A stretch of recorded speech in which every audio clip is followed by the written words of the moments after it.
Welcome to Go Green Radio. Today we're going to be talking about e-waste. And we're talking with one of my good friends, Chimon Lee. He's the director of remarketing and marketing for a company called Computer E-Waste Solutions, or CEWS. And I'm so excited to have him on because we're going to dig into a lot of different questions that you may have about e-waste, both what we do with it now and some of the future challenges that e-waste may cause to our society. So, welcome to Go Green Radio, Chimon. It's so great to have you on the show. Yeah, thanks for having me. Well, I want to start by talking about what e-waste is, and maybe just as important, what it's not. Help our viewers understand how e-waste is defined. Yes.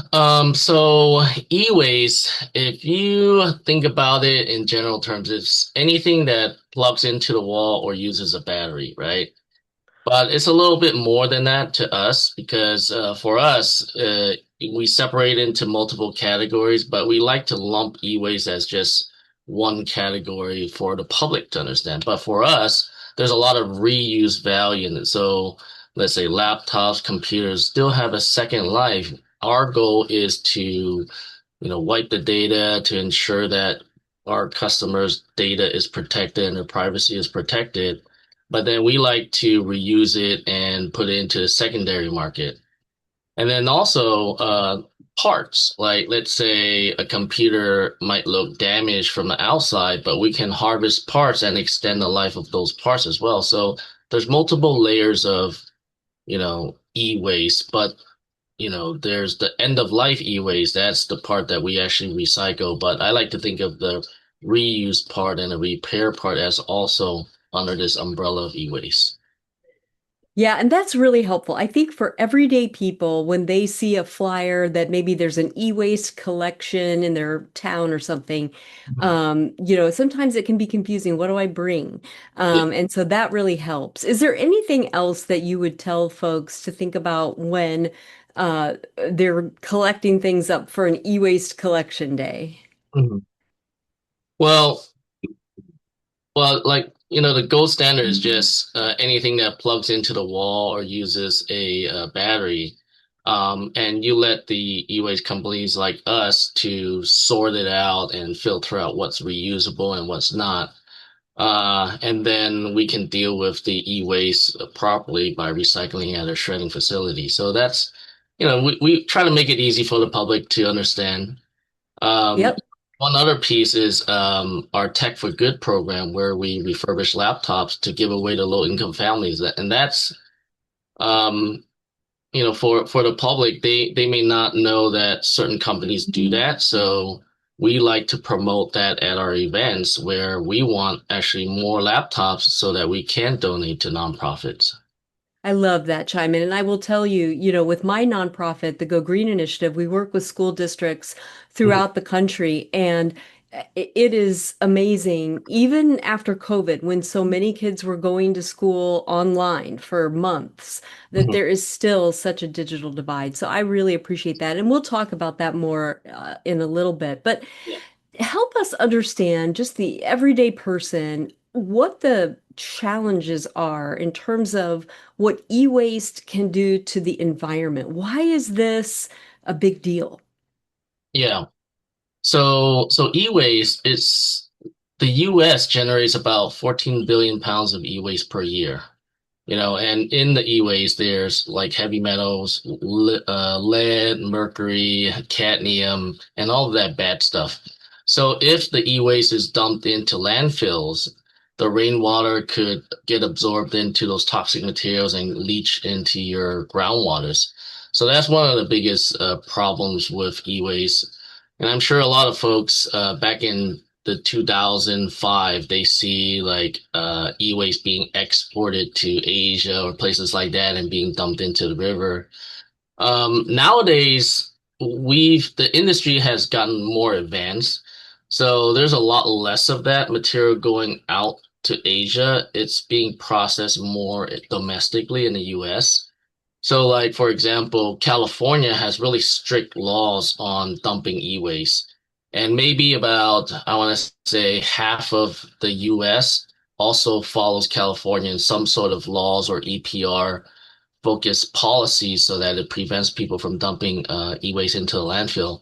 But the other half, there's a chance that, I mean, I should say that there's no policies on dumping electronics into landfill. So there's still that um, work that needs to be done to make sure that the whole US has policies on preventing electronics from being dumped. But California, since California is so forward thinking, we already have a lot of policy. So there's a market set up to recycle electronics, and it benefits the recycler. It pays a recycler to recycle and to recycle properly. So the system is there already in California.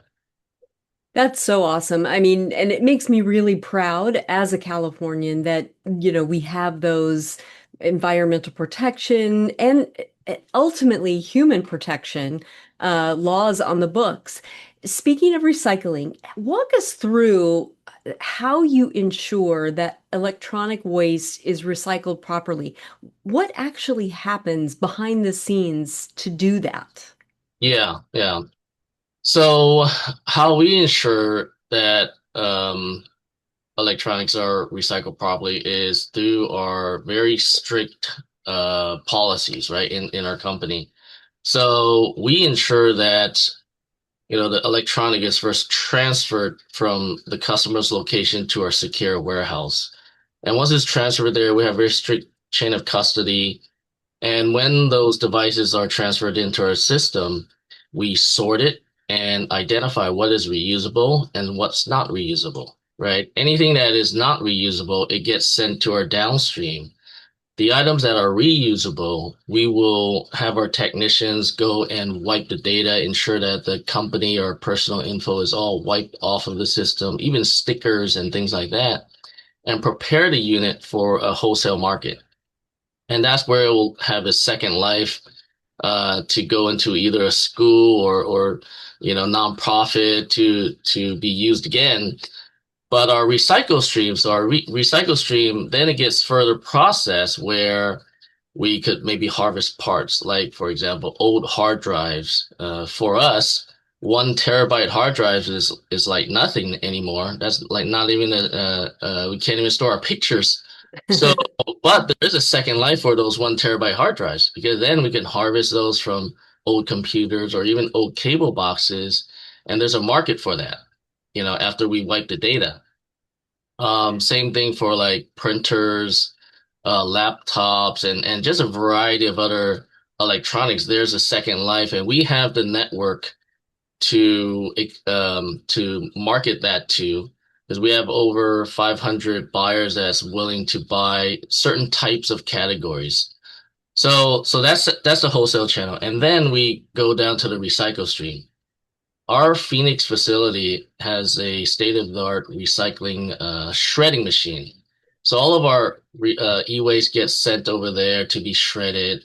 And once it gets shredded, it gets separated, the materials from like plastic, copper, metals, and things like that. And that goes down to smelters, which will then further, um, process that and make it into pellets and into new raw materials. That's so cool. I want a field trip of that Phoenix facility. A field trip. I know that your company, Corporate E-Waste Solutions, is very trusted. You're Mhm. award winning. Tell us about some of the certifications that the company holds that helps to increase or underscore that trustworthiness of using your company for e-waste solutions. Yeah, yeah. So, our company, we are a lot of California approved certifications. So like OSHA approved, Cal Recycle, DTSC.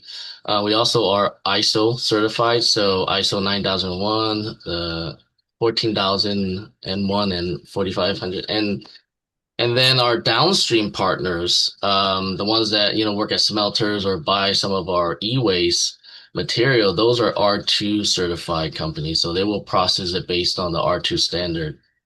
Um, our Brea facility, which is really unique, They actually are a certified CalRecycle recycler, which they handle the CRTs and the LCDs. They will dismantle all of that by hand and separate the commodities and recycle that properly based on the commodity, right? The material. So that's that location. We have about 100,000 square foot, and half of it is being used to be a dismantling facility over there. Well, one of our Go Green Initiative Board of Directors members lives in Brea, and so I'm Oh, thinking nice. another field trip.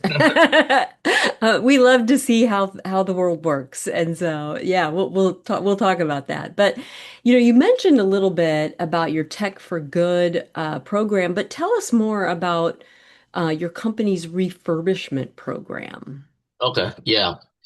So at all of our locations, Northern California, Brea, Phoenix, and Kansas, we have a tech department. And these are technicians that have like the basic A plus certification. So what we do, we set up we call it the ITAD division, right? So they are there. They will be set up to wipe the data on the electronics. And the process is pretty simple. We have third-party software that we integrate into our ERP software where we can plug in a laptop, and once the laptop is plugged in, it'll go through the script to wipe the hard drive based on a NIST kind of standard, with an industry standard. And then it would also pull the brand, model, make, and serial number so that we can have the full specs of that laptop in our ERP system. And once we have those specs, that's what we take to bring to, like, let's say our wholesale network so that we can resell the material. Or if a company just wants to have a asset report, that's something our software can do as well. So like, let's say you want to recycle 1,000 laptops, but you don't have the inventory report. You need us to do it. So we can process those 1,000 laptops in like less than a week and give you a full spec sheet of what we've collected, what's the internal components of those laptops, and at what stage we wipe the hard drive as well on those laptops. So our system is pretty robust and is very systematic and documented. Why is that helpful to a company that's decommissioning some of its technology? How do those reports help them? Yeah, so like it could be for tax purposes. Some asset managers, they would need to report to their finance department to take certain assets off the books, or if they have a really strict data protection policy in their company, they would need to have a full report on what was sent out of their site, so they have proof for their, if they have certification, if or whatever their needs are, we can offer that report for them. And we also offer certificate of destruction. So like if we do wipe the hard drive or we shred anything, we will make sure that the serial number and all that data is on the certificate, ensuring, giving the customer confidence that we did the job right. Awesome. Well, we're going to take a quick commercial break, but when we come back, we have so much more with Chime, and we're going to be talking about e-waste solutions on the horizon. If you've been following any of the news about data centers and some of the things that folks are concerned about, we're going to talk about the e-waste part of that. So don't go away, folks. There's more Go Green Radio right after this. Welcome back, everybody. More Go Green Radio coming your way. Today, we're talking about e-waste with Corporate E-Waste Solutions Director of Remarketing and Marketing, Chaiman Lee. There was a blog on your website. It's the most recent blog called, this is the title, Kansas is Becoming a Data Center Powerhouse. CEWS's Olaf facility is built for what comes next. And I found this really fascinating. First of all, just to frame the conversation, Chime, and talk to us about what is happening in Kansas related to new data centers. So there is a definitely a tech boom in Kansas. A lot of the AI data centers now are, they're looking for cheap land, cheap water, cheap power, and affordable housing for their staff. So Kansas is one of those sites, and Kansas, North Carolina, Texas, that area. So that's sort of our tech boom for the new AI data center locations now. Gotcha. So this is kind of and there's a public policy piece. I think there are some tax incentives for locating data centers in Kansas, so that helps as well. Yeah. Um, thanks to Aaron Brockovich and so many others, I've seen a lot of news about why people are pushing back on siting data centers near their communities. But the stories are generally about water pollution or noise pollution. But I hmm want you to talk to us about the future e-waste that could be generated by data centers and what host communities should be thinking about when it comes to the ultimate disposition of that Yeah. e-waste. Yeah. I think the environmental factors are a concern. Certain data centers, the newer ones now, they are having systems that can recycle the water and make sure that the air pollution is less than your car. But like as far as the public concerns on the data center e-waste, there shouldn't be a lot of concerns. And the reason why I say that is these data centers, specifically, there's a difference, right? There's AI data centers, and then there's our standard just data storage, which are typical, right, for internet. So AI data centers are more higher end. So each server, the value, and we're talking about one small server could be $500,000. So that one little server, the value of it, it lasts longer than your typical laptop. So it could be 5 to 10 years before they recycle or get rid of that server. But even after 10 years, there's a residual like second life for it, right? Because that $500,000 server, someone else can use it for, they may not need the latest and greatest. So there's always a second life for this material. And majority of materials coming out of data centers, I would say that there's not a your standard e-waste like your consumer grade. It's more higher grade material. The RAM could be reused in multiple places. Hard drive, the GPUs, things like that can be all parted out. So it's as far as the waste volume from data center, I would say is very little. And so, if communities are going to be hosting AI data centers or other types of data centers, as Mhm. long as they have e-waste solutions in place, it's Mhm. manageable, right? It's manageable, and that's why we started a location in Olathe, Kansas, is to prep for that wave of materials, which is actually starting now. Uh, they're cleaning out the old data centers, which is your typical data storage for internet usage, and they're putting in new AI servers, which is more processing power than the data storage. So we're already seeing that happen, and we're seeing servers come offline. So we're dealing with that volume now. Let me ask you something. This is kind of as a follow-up to something that we talked about last segment. Yeah. We talked about how California and several other states have laws on the books about, not putting e-waste into landfills. hmm If a data center or an AI data center is located in a state that doesn't have those types of laws, Yeah. are the host communities and their landfills in jeopardy of becoming landfills if those kinds of laws are not on the books?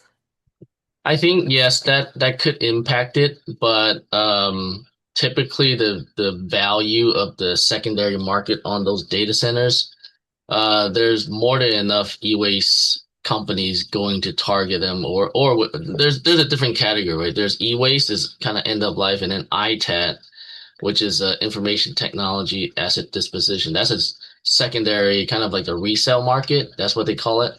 but it's all lumped together. You think about the e-waste. Hmm. But so the ITAD industry is very keen on targeting those data centers that wants to get rid of servers or AI servers. There's a huge market for that. We're talking about like multi-billion dollar industry.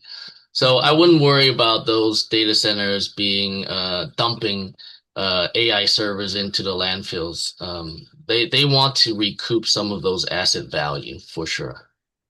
And can they recoup that value? I mean, like if a data center owns all of these assets Hmm. and they're ready to decommission them, do Yeah. they share the value, the market value with the recycling company, or how does a data center recoup the value of what they're Yeah. They decommissioning? Most data center and companies, they know the value of these units, and it could be 50% of what they purchase. So like 500,000 could be 250,000.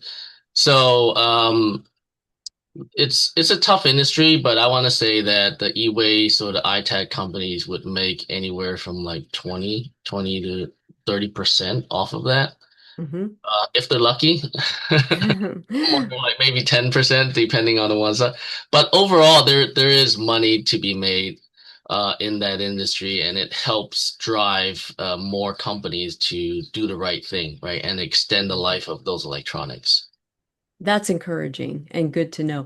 Besides setting up your Olaf facility in Kansas, how else is corporate e-waste solutions readying itself as a company to go into that market and to be a major player in data center e-waste recycling? Yeah, so not only we have the facility, right? We have a secure facility where all of our staff right there is a background check. We have security cameras, things like that. We also have trucking, uh, like 53-foot trucks, box trucks, things like that, and the staff to run it. But we like using partners. So we would partner with ITAD companies to help facilitate moving that material to our warehouse because there's more than enough business, and I love working with a lot of partners to ensure that we do the right thing and do it well. And there's more than enough business in this world to share, right? Hmm. So with our strategy, we do partner with a lot of nationwide companies that deal with ITAD, and we purchase from them all the time, and we handle the downstream material for them. So that's why our facility is there to have that capacity whenever they have a clean out. It could be, a whole building worth of server racks, and we can easily handle it because our facility down there is 130,000 square feet. So Wow. we're there. We're ready. Yeah, that's great. A few months ago, I tuned into a webinar that Senator Mark Kelly from Arizona was giving, and he has put together the framework. He says, "Look, this is a first draft," but he put together a framework for a national strategy for AI. And when his plan talks about data centers, the emphasis is on the resources they consume, like we talked about before, the energy, the water. Hmm. If we're truly going to have a national strategy on AI, should e-waste handling be part of that national strategy? And if so, what should it look like? Yes. E-waste is definitely a big part of that national strategy. Similar to California, where the SB program for like CRTs and TVs, the consumer is paying for the recycling fee. I think I'm more in the mindset of EPR, so having the producer cover the recycling, and so that the recycling fee goes back to the recycler at the end of life of that unit. I think that should be one big piece of this strategy. AI is here and is going to grow, and I really feel like as far as national security wise for the US, we need to be the leaders in AI, and that goes for our infrastructure, power, water, but then also the end of life for for the AI data centers. hmm I mean, this kind of reminds me of, when we started building nuclear power plants. Mhm. Carbon free, all the benefits, all the things, but we didn't have a national strategy for what to do with the waste material, and we still don't. And that is a national security problem when Yes. you have to store it site by site by site and secure that. Yeah. I've taken students on field trips to nuclear power plants where they saw people with machine guns standing outside the fence to Yeah. secure all of that. And so I'm not saying that e-waste has the same security risk, but it certainly is an issue and it's something that needs to be calculated.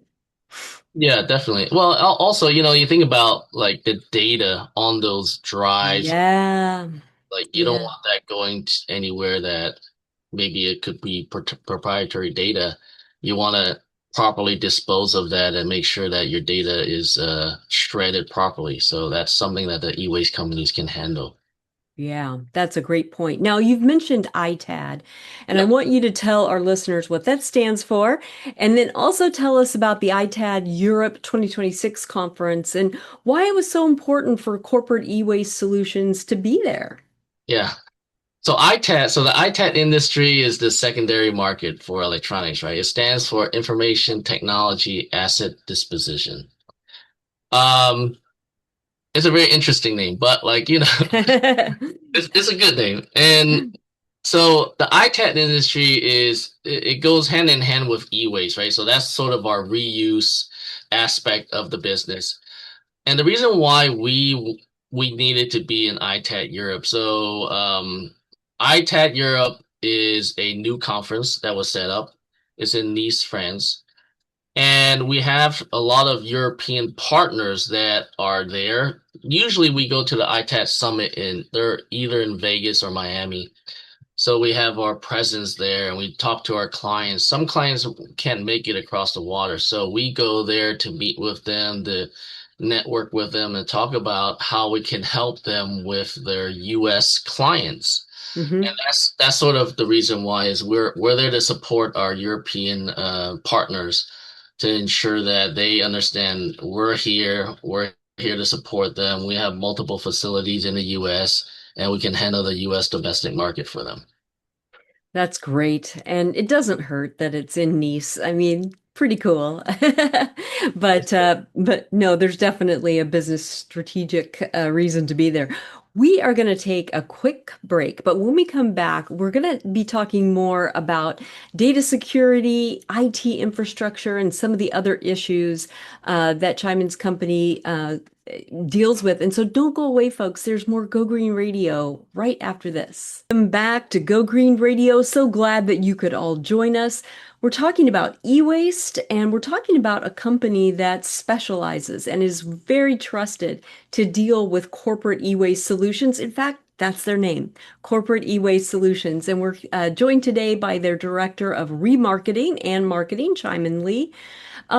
We've touched on data security a little bit, but I want you to dive in deep, chime in, and talk to us about how your company ensures data security when one of your clients hires you to remove IT equipment that they're decommissioning. Go into detail for us on how you do that. Yeah.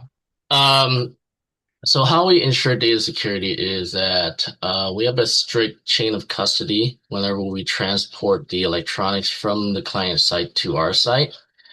All of our drivers and our staff goes through a background check, so we make sure that there's no issues. We don't we do a random drug test as well. So once those electronics from the driver picks it up to go back to our warehouse, then it goes to our secure warehouse where we have RFID key card systems, 24-hour surveillance as well.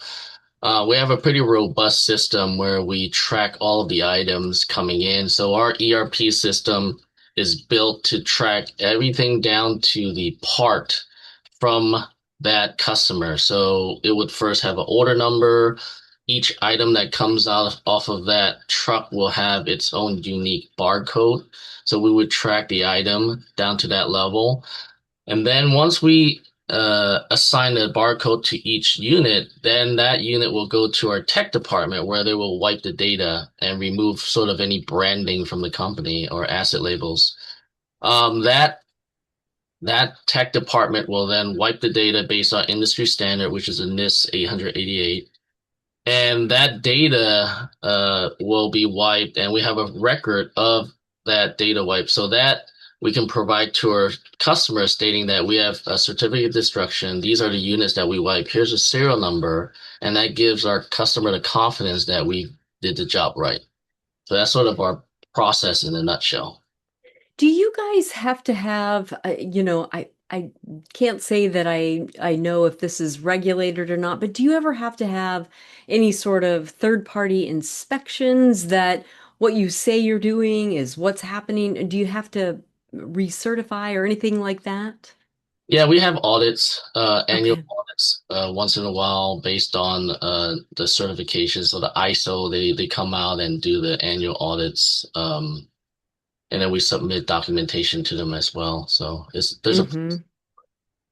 Gotcha, gotcha. Now, I know I saw on your website that sometimes you guys will actually do some things on site if companies need that. Tell us about some of your on-site services. yeah. So our on-site services are catered to more of the corporate clients. So Mm-hmm. we would go on site. Let's say you have an office space that you needed to be cleaned out. We could go in with our team and just empty the whole office with your computers, even desks and chairs and things like that. We'll make it an empty office. Um, Data centers, the same thing. If you have racks of servers that you need to clean out, we can go on site, clean it out.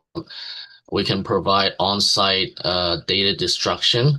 So let's say you wanted to reuse those hard drives within that server, we could go in with our software, use the server itself and wipe all the hard drive to make sure that it follows the data sanitization standard and give you that report of what server, what's the serial number, even the serial number of a hard drive.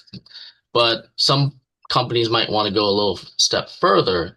So we can provide our on-site hard drive shredding truck. This is where we shred the hard drive. We'll pull the hard drives out of the system, out of the server, bring it to our truck, scan the serial number, and then shred the hard drive into half an inch by half an inch squares, so that can further protect the data and the intellectual property of our customers. Mm-hmm. So if a CTO for a company is like trust but verify, they can watch you do this. Yeah, yeah, they could witness it. We can even record the videos if they wanted to. We've had Mm-hmm. a few cases where customers requested that because they are a high security company. So we can Mm-hmm. provide that service for them. That's awesome. That's awesome. And that's really meeting your customers where they're at. And I like the various tiers of services that you offer. It's very responsive. Now, we talked a little bit about this, but let's go a little deeper. Let's say that a company wants to upgrade its IT infrastructure, but the equipment that they're getting rid of can be used by others. Mhm. You know, how do you help them receive a fair market value for the equipment that they're replacing? Tell us more about how that works because I feel like, boy, that's a great incentive if ever there was one, not to just dump this stuff. How do you help them receive that fair market valuation? Yeah, so typically how it works is when we bring the electronic back to our warehouse, we do a full kind of asset report, so we'll know what we collected. And typically it's depending on the category. So like for example, computers, laptops, hard drives, things like that. If it's 5 years or newer, there's a really good market for it. But if like let's say it's AI GPU, things like that, maybe 10 years or newer, right? So it depends on the category. So within that electronic or the category of electronics, we have a huge market of buyers, domestic and international, that will bid for it. So we take that list, we'll send it out, and we'll get bids for what's, resellable and what people are interested in buying, and we'll do a percentage split with our clients. And that's how we sort of increase the market value for those material that our clients wants to capture the assets for. So That's circular economy right there. And that's part of it. There are a lot of components when we talk about creating a circular economy, but that's a perfect example of how that can be accomplished. yeah, yeah. One of the things I wanted to ask you about, Chimon, is your zero landfill policy at Corporate E-Waste Solutions. I love that Mhm. because that's where we all need to get to is zero landfill. But how does that policy impact your operations, and what do you do with the items that can't be reused or refurbished? Tell us more about how you accomplish that zero landfill Yeah. policy. So all of the electronics e-waste, none of it goes into the landfill at our any one of our facilities, right? We have it downstream for everything. Any kind of material that comes from this stream, there's always a buyer or a commodity or a smelter that's willing to take that material. Either we pay them or they might pay us for the commodity. So there's a huge network of buyers for that. That's how we support that zero landfill policy for the electronics. Um, and it's pretty interesting because how wide and vast it is. There's actually more companies coming online. So, for example, ABS Plastic. There's a new one that came up in Modesto that focuses on computers and electronic ABS plastic that they want to make pellets out of it. And there's other companies that want to make plastic pallets out of just general mix e-waste plastic. So there's new technology, new startups and new companies that are coming out to try to reuse a lot of this material. That's so good to hear because I know when China first implemented National Sword, which kept a lot of this kind of material Mhm. off of their shores, Yeah, they'd been telling the US forever, like, you could send us recycling, but you're not just sending us recycling, you're sending us a lot of junk.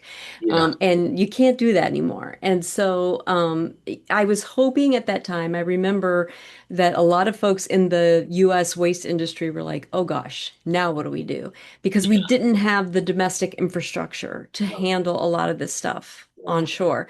And it sounds like now, we're seeing some of those startups that we hoped for come online. I don't yeah. know if, yeah. There are a lot that came online, but I think it's hard to support the U.S. volume at this moment. There's still we U.S. needs to do a better job at recycling, especially the cans and bottles and the plastic bottles, things like that. Um, yeah, we definitely need to do a better job. Yeah, agreed. And that's why we like to talk about it on Go Green Radio. Let's for sure have a win on the easy stuff. Cans and bottles are easy. Yeah. Um, so one of the things I noticed on your company website is mention of solar panels. A lot of times when we think of e-waste, we're thinking of computers, laptops, some of the things that we've talked about. But Mhm. solar panels don't last forever. And I want you to talk to us a little bit about what happens if those items are placed in the landfill. What's the Yeah, problem with that? yeah. So, like e-waste, there's lead and cadmium in solar panels, and the same issue, right? Like if the solar panel gets damaged, cracked, then that material can leach out into our drinking water or the land, and then eventually into the drinking water. So it's not good for the environment. Solar panels, there is also a second life for solar panels. Like, let's say, for example, 250 watts and above solar panels, those could be reused. And there's a lot of DIY folks, a lot of boat owners, camper owners. They love putting those systems on their campers and things like that to generate, just power a 12-volt battery so that they could use a very simple 12-volt system. That's something these used solar panels can handle. And we do have a channel for that as well. So we do take in solar panels and reuse them, sort them, and then reuse them. As far as the end of life for solar panels, we do use a downstream. And what they do is they grind the materials off of the panel. So they could grind the plastic, the silicon wafers, and then the glass, and also the aluminum frame. So all of the commodity material is separated and then further reused and recycled.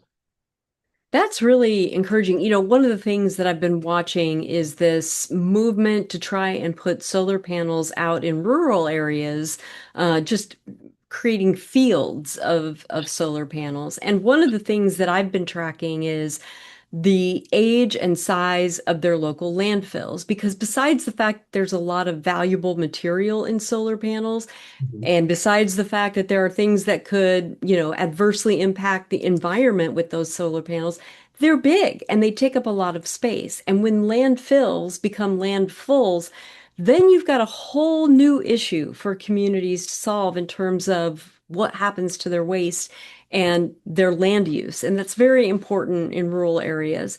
In terms of saving landfill space, with your recycling efforts, what are some of the considerations that you guys take into account? Like, for instance, when you're looking at downstream partners and some of the other things that you need in order to be a good partner for end of life solutions.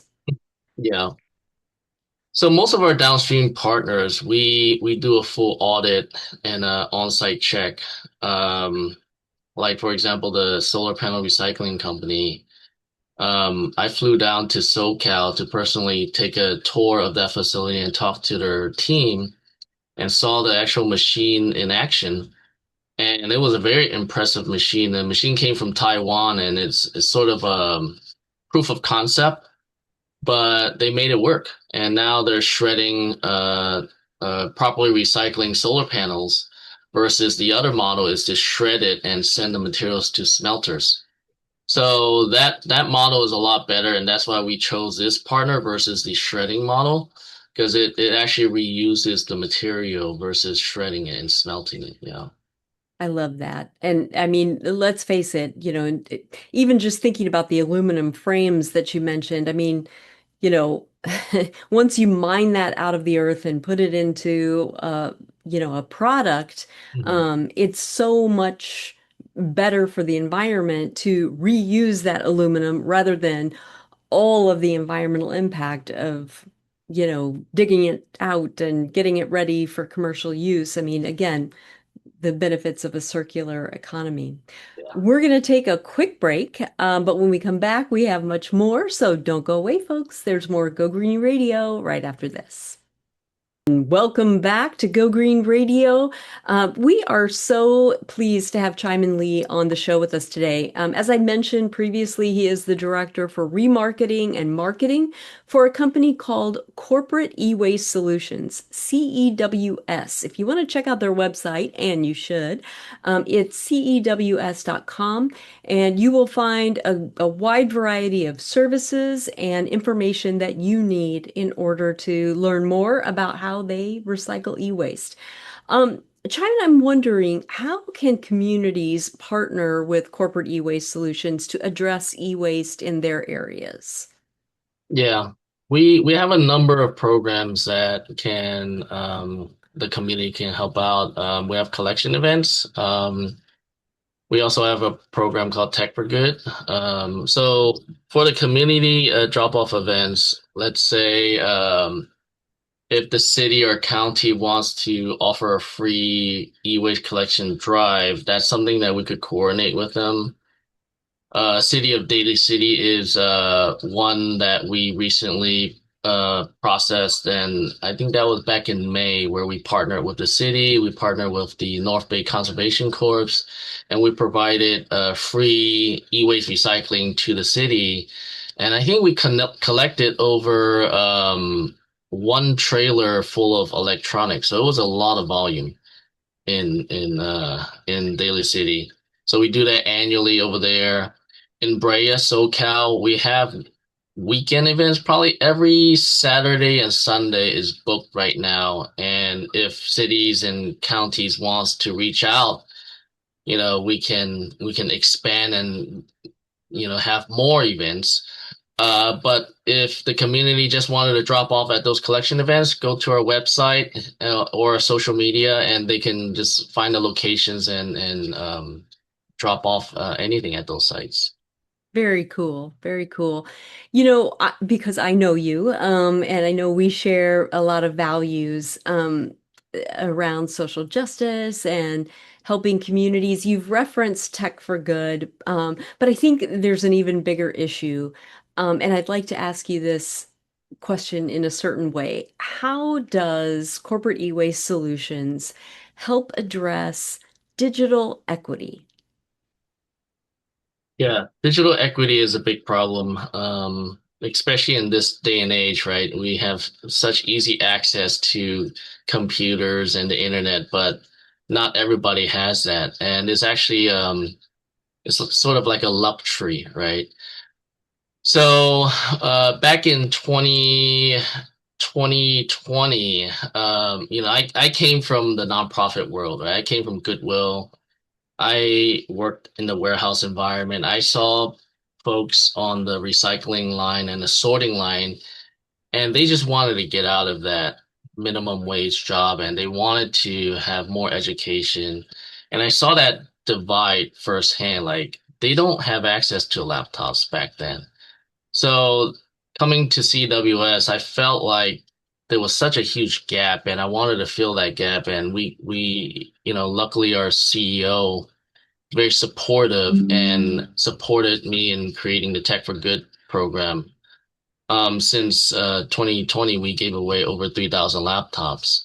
So that's sort of how we, kind of bridge that gap. And we want to work with nonprofits and corporate companies. So the idea around this program is we refurbish laptops and we give it away to nonprofits for free, no strings attached, right? We want corporate companies to donate those laptops to us because they don't have time to refurbish laptops. They don't have the bandwidth. Let us do it. Let us do all the work. Donate the laptops to us. We keep a portion to cover our costs because there is cost involved with refurbishing. Sure. Then we will take the laptops that we refurbish and we'll distribute it to any nonprofit of their choice or from our network. And we have a pretty wide network of nonprofits in Alameda County specifically, since I live there. But then also in Southern California, Orange County. If there's a nonprofit out there that needs a laptop to give to someone in need, give us a call. We'll try to support them. I love that. Thanks for that, Chimon. Tell us about some of the exciting things that are on the horizon for corporate e-waste solutions as you continue to grow year over year. Yeah, one of the things is we're looking at expanding our footprint. We're already in 4 locations and we want to expand to a couple more. There's a couple of top secret services that we're going to launch soon. So, check out our website for that. That's coming up in the next 6 months or so. And we're looking for more partners, corporate partners that want to donate into our Tech for Good program or just need a company like us to help them do their clean outs and provide them with data security. We're here to support them. We're always looking for more partners. Yeah, and that's sort of our what we have in the pipeline right now. That's awesome. And we'll see if we can help. We'll get this interview out on all of our networks and let our corporate friends know what you're up to. I have a personal question for you, Chimon. I mean, you're a family man, and when friends or family members ask you what you do for a living, what are you most proud to tell them about the company that you work for? This is an interesting question. You know, Mm, what I tell them is that I love what I do, right? I help the environment by recycling this electronics and also the Tech for Good program is sort of one of the passion projects that I really love. Donating laptops to people and nonprofits and just filling that gap and getting the testimonials or just the people telling me like how it will help them benefit them. It's such a great reward. And having the ability to do that is that's the one thing that I'm most proud of here.